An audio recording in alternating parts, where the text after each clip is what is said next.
iOS 26 Beta 4, Apple has quite a number of changes. Most notably, they've gone back on liquid glass again. So, Its death was greatly exaggerated. yeah.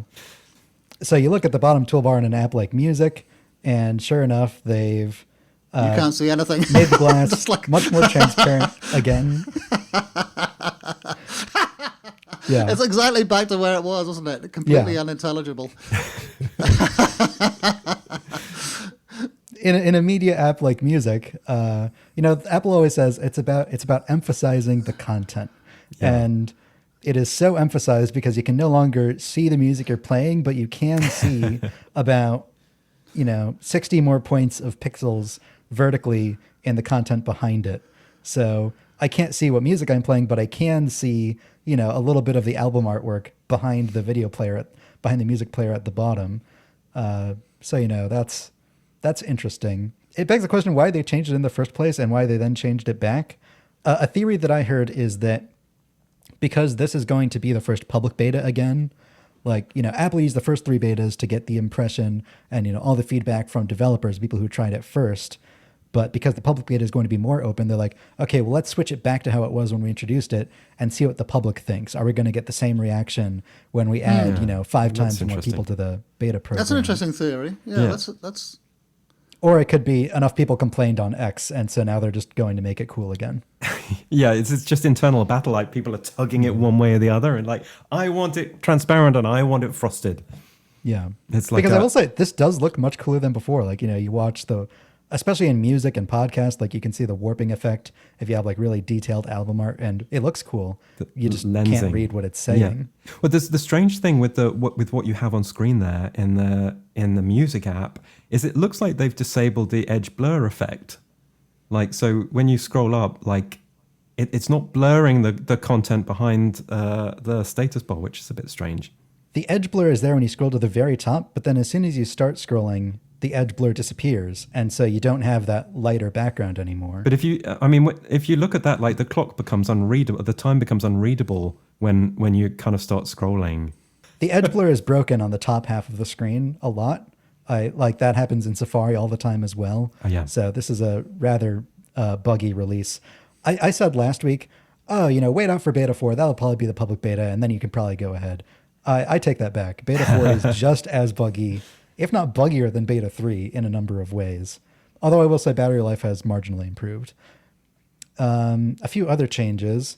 Another area of illegibility is the lock screen, and they've tried to fix that by darkening the lock screen when you have a notification on screen. So you can see when I swipe away the notification, it gets a little brighter.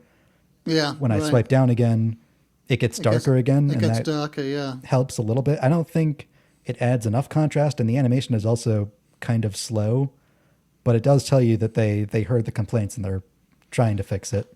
I think quite an elegant solution, quite a clever way to fix it. I feel like it's heading in the right direction, but even there, some of the words, particularly on the right-hand side, the contrast between the text and the background is still very low contrast. It doesn't pass muster in terms of accessibility. Even the time, if you look at the time, the number 9, which is sort of white on cream, and that again is like an accessibility nightmare. It's amazing that we're at this late stage, with only a month or so to go, and this is what we're looking at. I think they're really going to ship it, and it boggles my mind. The iPhone event is 6 weeks away. Let that sink in. Following criticism for generating incorrect AI summaries, I think in iOS 18.3, Apple turned off notification summaries a while back, but now they've returned again. So when your iPhone or iPad restarts after installing the beta, it'll show you a prompt asking you whether you want to enable them again. I don't know what changes they made in the back end to make them more reliable this time, but they're bringing them back, apparently. Well, apparently, if you Googled Ozzy Osbourne, when was it, yesterday or something like that, is Ozzy Osbourne dead? Google said, their AI overview said, no, he's alive and well. Yeah. So there's a lot of thinking to be done about AI summaries. Mm-hmm. They've tweaked the camera app in a number of ways. First of all, it has a a slightly tweaked icon where the lens in the inside is a little bit bigger than before. They've also added a splash screen when you first launch it that explains the new design to you.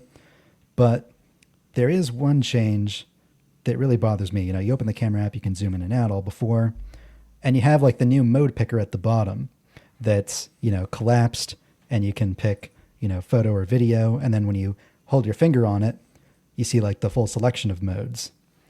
But the problem with this is that it doesn't scroll the right way, how you would think. Like you see the list of modes on the bottom, you swipe your finger one way, and then the mode picker scrolls the opposite way.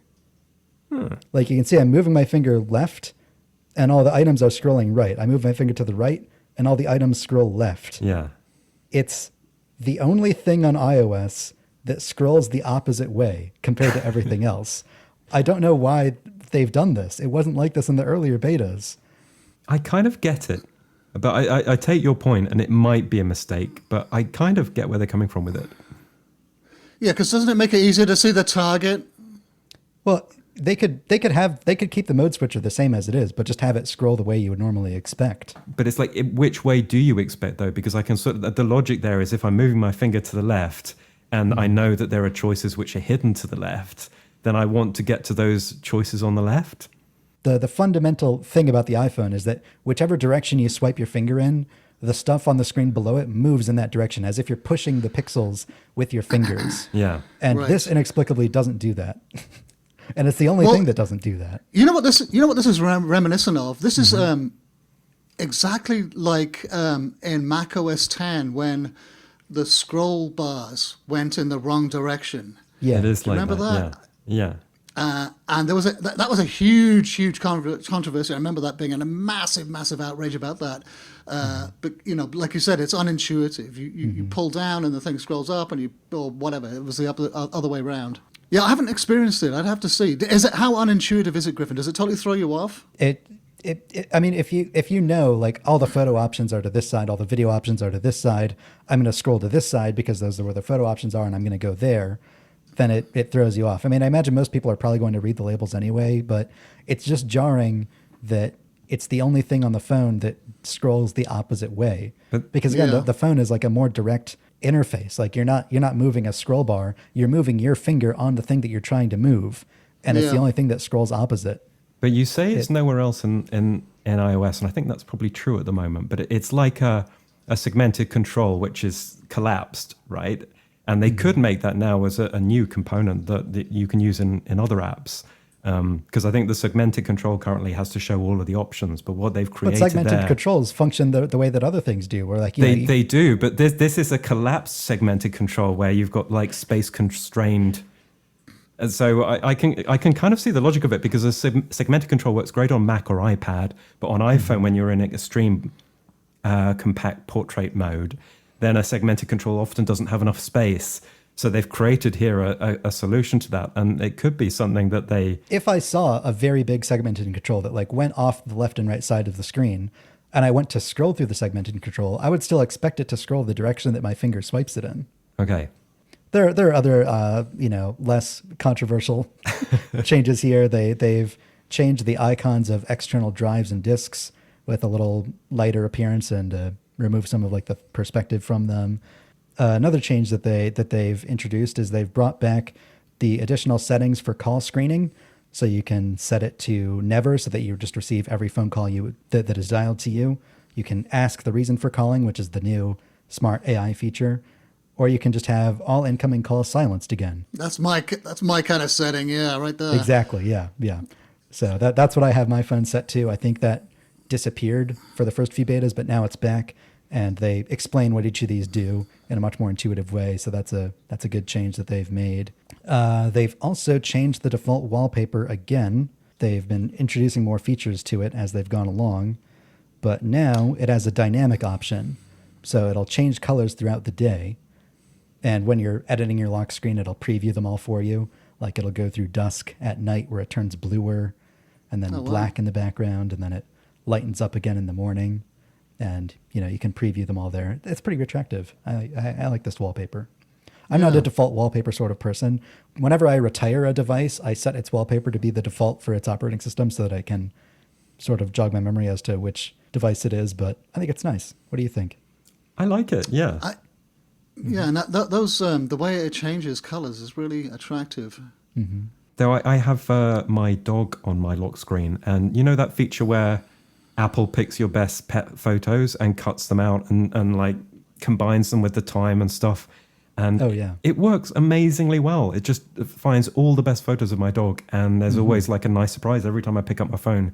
It's another picture of Lilibelle. I've switched to the Photos watch face on my Apple Watch for the first time just to try it out because they made a number of changes there, and I'm enjoying it. It is harder to see the time because the time is now glass on the background and it changes color and position every time I look at it, which isn't ideal for a watch, but I also don't use my watch a lot anyway, so there are a few regressions in beta 4, but a few changes that are nice.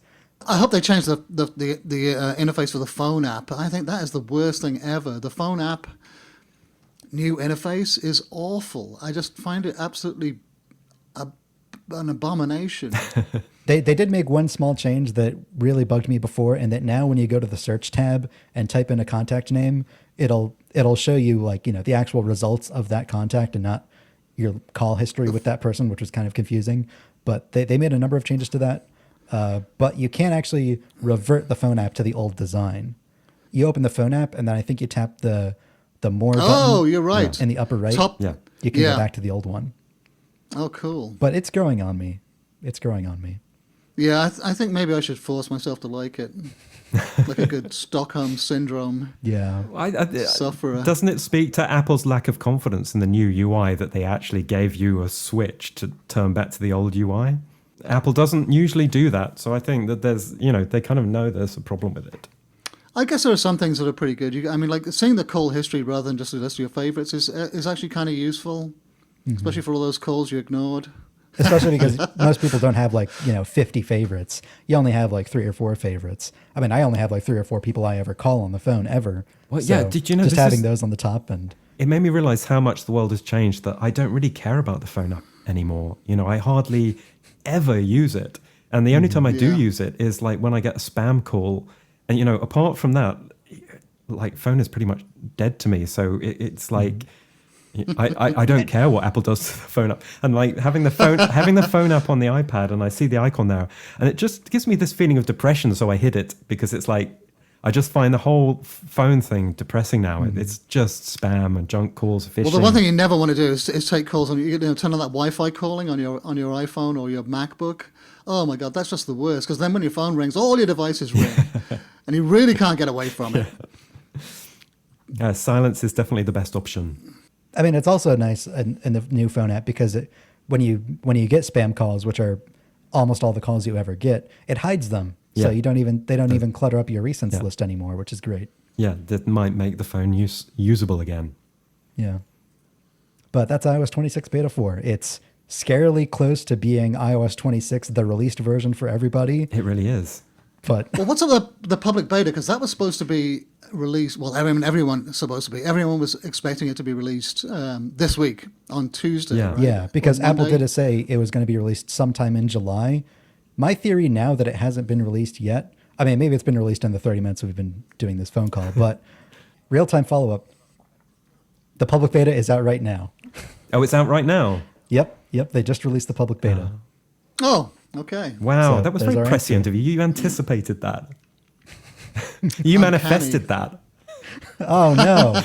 Can I unmanifest it?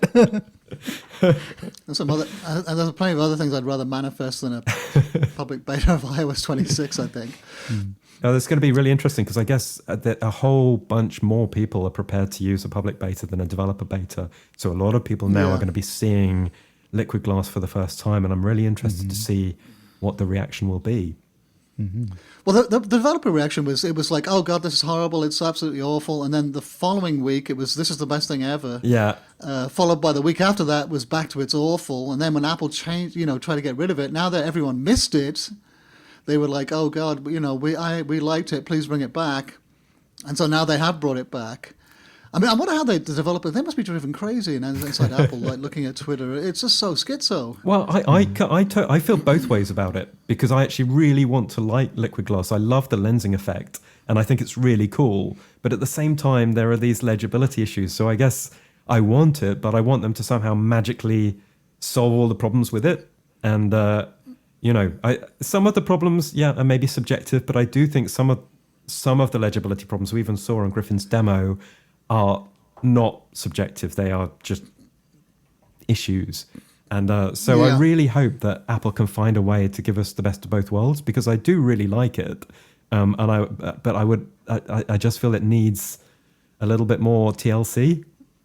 Mm-hmm. What about, like everyone's saying a slider to add more frosted glass, a simple setting, in the accessibility section of settings somewhere, where you can dial it up or down. But they do have that, but I think it's a shame to have to do that, because then again you're losing, and also I like to see the way that the designer intended for it to be, unless the way that the designer intended it to be was completely illegible. I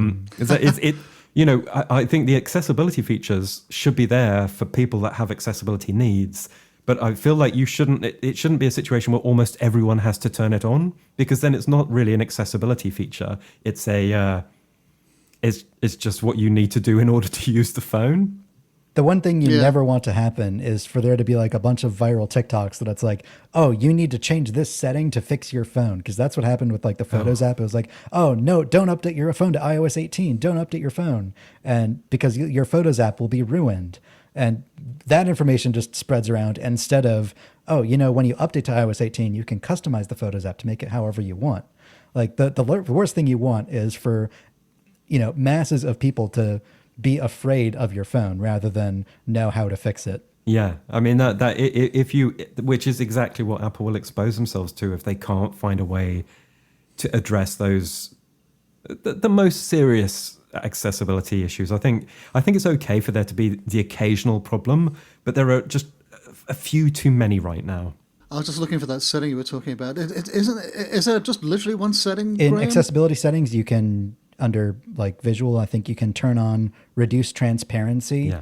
And what that does is it turns all of the glass material into like the iOS 18 solid blurred material. I just had it here, and it looked like there was a bunch of different ones. You could change like 4 or 5 different things. You can reduce transparency, does that, and then there's also increase contrast.